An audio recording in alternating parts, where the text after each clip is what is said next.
Buenas amigos.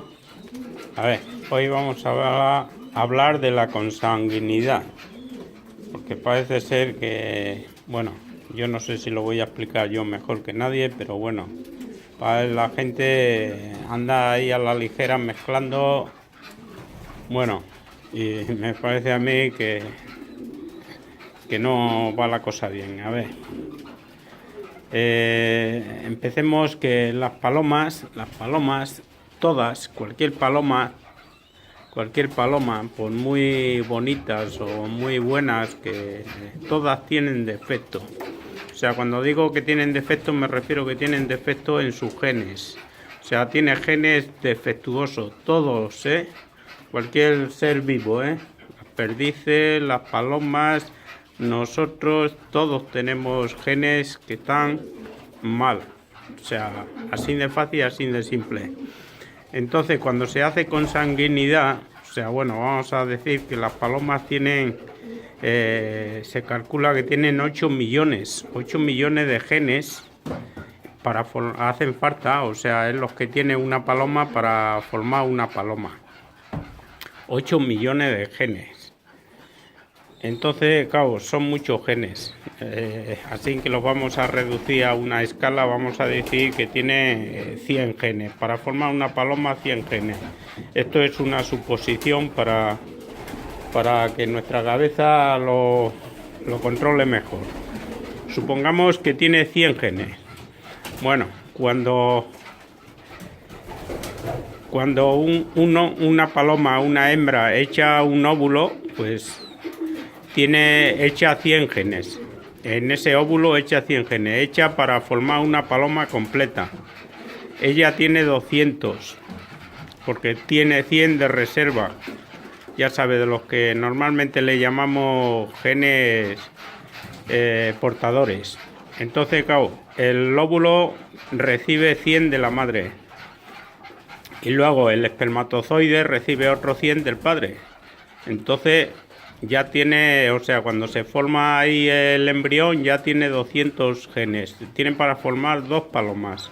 Pero claro, solo necesita la mitad, lo cual quiere decir que la otra mitad se queda como genes portadores, o sea, que no se usa. Bueno, la cosa funciona así. Como hay genes que están defectuosos, o grupo de genes, porque no creo que un gen determine una característica determinada, sino que son grupos de genes. Cuando un grupo de genes tiene un defecto muy grave, porque son los que nos llevan ahora a la historia esta de la consanguinidad. Bueno, cuando un grupo de genes tiene un defecto grave y no se lee bien la información quiero decir cuando se está formando el óvulo, o sea, el embrión, cuando se está formando el embrión, pues va a leer pues eso, los genes, lee los genes pues para a ver cómo tiene que hacer las patas o el ala, las plumas que tiene que sacar de remeras o cualquier parte de la paloma. Tiene que leer la información en los genes. Cuando un grupo de genes tiene defectos, pues claro, no puede leer esa información. Entonces, si no la puede leer, pues automáticamente lo que hace es ir en busca de la otra parte de los alelos, se suele decir de los alelos, de los genes que son equivalentes a esos que tienen defectos, pero claro, por ejemplo, si el que tiene defectos son los que le ha pasado el padre y le ha tocado esos, pues como tienen defectos y no los puede leer, ¿qué es lo que hace? Va en busca de los alelos de los que le ha pasado la madre. Lee la información y repone la avería que hay ahí en esos genes. Pero claro, esos genes siguen ahí. Y esa paloma, pues cuando sea mayor, aunque se le vea estupendamente, esos genes los transmite a su descendencia. Naturalmente, estos genes suelen ser recesivos, o sea, no son dominantes, porque si son dominantes, pues saldrían en la primera paloma que tiene tal, y claro, sería más fácil de eliminarlo. Pero cuando son recesivos, pues se mantienen ahí en la paloma y se van transmitiendo de padres a hijos y bueno, en definitiva, bueno, diremos que la gente, ¿por qué hace consanguinidad? La gente hace consanguinidad porque tiene un palomo estupendo y decide, pues, diciendo, bueno, pues si lo he hecho con la hija y ya tengo el 50% del palomo, y si lo vuelvo a echar con la hija nieta, pues ya ni te cuento, ¿me entiendes? Y no es así, no es tan fácil. ¿Por qué? A ver, un palomo, o sea, una hija o un hijo, un pichón, por decirlo de alguna forma, de su padre recibe el 25% de los genes que tiene. El 25%, que es una minoría muy grande. Es tan poco que no se parece al padre. Y recibe el 25% de la madre. Entonces, cuando digo que tiene el 25%, quiere decir que tiene el 25% de consanguinidad. O sea, tiene el 25% de los genes del padre lo lleva el hijo o la hija. Y el 25% de la madre y del padre. ¿Por qué digo el 25 si le pasa el 50? Bueno, le pasa el 50 de los 200 que tiene. Pero como luego el embrión se encuentra con que tiene el doble genes de los que necesita para crearse él, pues resulta que, claro, vuelve a escogerle el 50% de todos los genes que tiene. Entonces, claro, se queda con la mitad de los genes, que es un 25% de lo que le ha dado el padre, y un 25%, o sea, no, un 25% de lo que le ha dado el padre, no, un 25% de los que tiene el padre en total.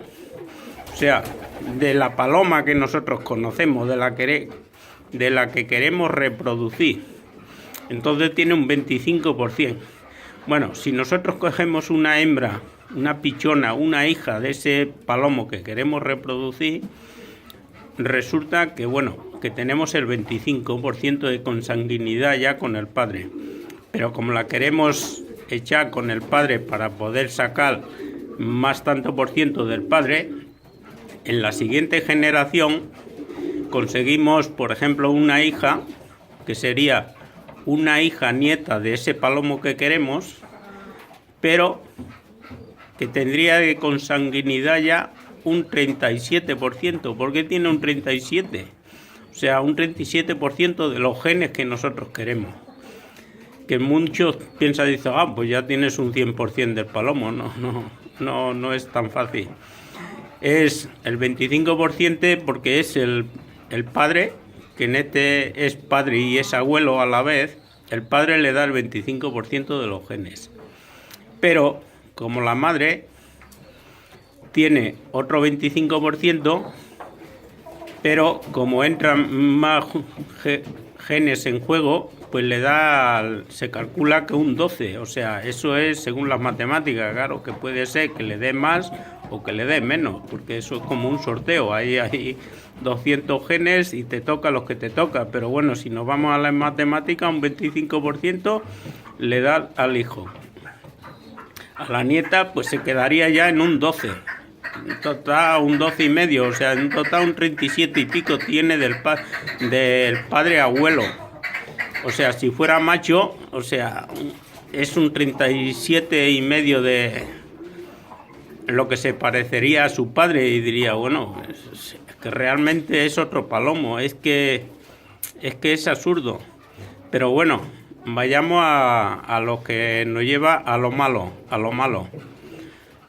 El problema de hacer consanguinidad es cuando un palomo, porque todos los palomos, como hemos dicho antes, todos tienen genes defectuosos. Lo soluciona pues yendo a su alelo y haciendo la réplica del bueno.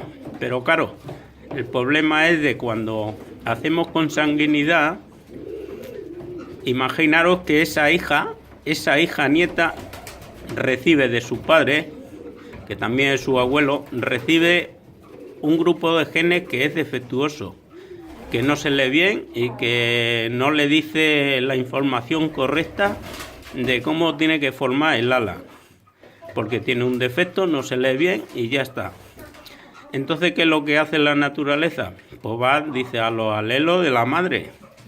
Pero ¿qué es lo que se encuentra en este caso por haberle hecho consanguinidad? Que el alelo que tiene la madre es el mismo, porque lo recibió de parte de su padre, que es el padre también de la otra, de la hija. Entonces se encuentra que es el mismo.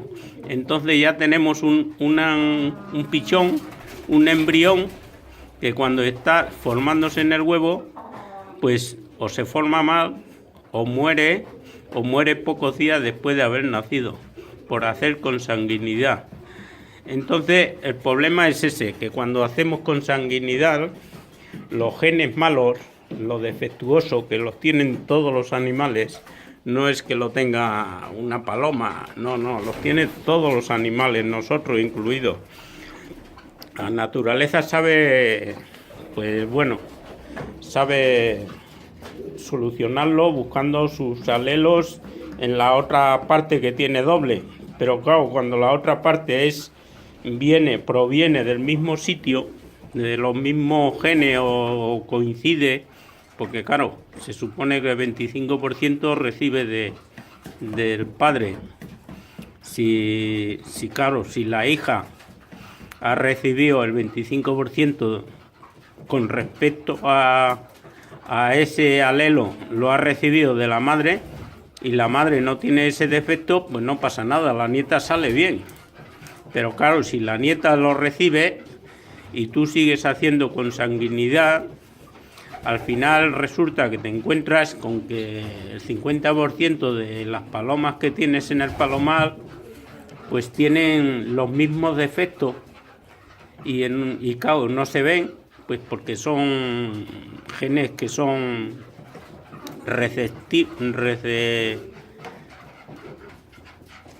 bueno, pues nos encontramos con que la mitad de los genes son, pues bueno, que no son dominantes, que son recesivos. Entonces, claro, al final cuando se coincide que mezclas una hembra con un macho, aunque ya sean de parejas distintas, pero como anteriormente has hecho consanguinidad, te empiezan a salir pichones defectuosos porque tienen los mismos defectos. Y la naturaleza no puede reparar eso porque no tienen dónde elegir, porque sus alelos también tienen el mismo. Por eso es conveniente, pues nada, o sea, no hacerlo. Es que eso solamente se hace cuando lo hacen los científicos, los naturalistas, cuando no tienen más solución, cuando quedan de una especie, quedan pocos individuos y por narices tiene que hacer consanguinidad, porque si no la especie no puede reproducir. Lo que hay es lo que hay que intentarlo. Pero nosotros que tenemos en dónde pillar, porque puedes comprar palomas de tu misma raza en otro sitio y además que lo que tenemos que hacer es mejorarlo, observar a la paloma, y cuando veamos que tiene un defecto no de ese tipo de genético como he dicho antes, sino una mala costumbre que le pica a la hembra y las palomas que estamos criando queremos que sean, pues, que no le pique a la hembra, que sea conquistadora y eso. Pues bueno, pues entonces lo que tenemos que hacer es ir eliminando los palomos que salen con ciertos defectos o con ciertas actitudes que no nos gustan. Pero nada más, ¿eh? O sea, la consanguinidad es algo malo. A ver, que porque mezcle dos hermanos no pasa nada. Porque en realidad un hermano tiene el 25% del padre y el 25% de la madre. Pero el otro hermano tiene exactamente igual, el 25% de la madre y el 25% del padre. Pero que no tiene por qué coincidir con el 25% de su hermano. Entonces, al no coincidir, o igual le coincide solo un 6, un 7 o un 12, pues porque entonces se puede hacer una mezcla. O sea, quiero decir, en un momento dado se pueden emparejar dos hermanos, pero de ahí a emparejar ya los hijos de esos dos hermanos, entre ellos también, pues ya no, ya los genes empiezan a multiplicar, pero no los buenos, sino también los malos, los que hacen daño. Así que, bueno, espero que os sirva. No sé si me ha aclarado mucho, pero bueno, bueno, ya veremos. Hasta luego.